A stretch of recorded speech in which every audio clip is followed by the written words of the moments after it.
Digital marketing में का अगर आपको शौक है कि डिजिटल मार्केटिंग मैंने सीखनी है, और तो सबसे पहले टारगेट क्या है, और टारगेट मैं हमेशा कहता हूँ जीरो पे वो पैसा नहीं कमा रहे, $1000 पर मंथ टारगेट होना चाहिए।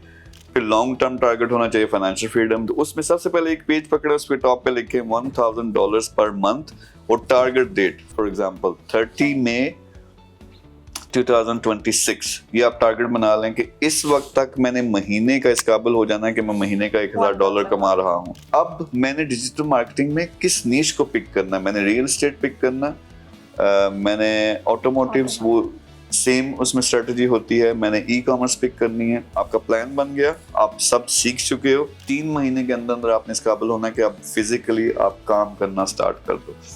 तो ये आपका बन गया 1 पेज प्लान। इसी में अगर आपने मिड टर्म प्लान यानी दिसंबर 2028 का बनाना है कि मैंने दिसंबर 2028 में $10,000 महाना के लेवल पे पहुंचना है, और दिसंबर 2030 तक मैंने $1 मिलियन महाना कमाने की, ये वो आपको जो भी दिमाग आपका मानता है वो आप लिख सकते हो। तो ये लॉन्ग टर्म आपका प्लान भी बन जाएगा, लेकिन कम से कम ये $1000 में 2026 1 पेज प्लान बहुत जरूरी है। दूसरा, इस प्रोग्राम के अंदर यानी यहाँ भी आप टीम से रब्ता कर सकते हैं। फिर होप टू स्किल का हमारा पूरा ग्रुप भी है, टीम से बात करके या ग्रुप के अंदर कमेंट करके क्वेश्चन वो कर सकते हैं, मेरी टीम उनको गाइड भी करेगी।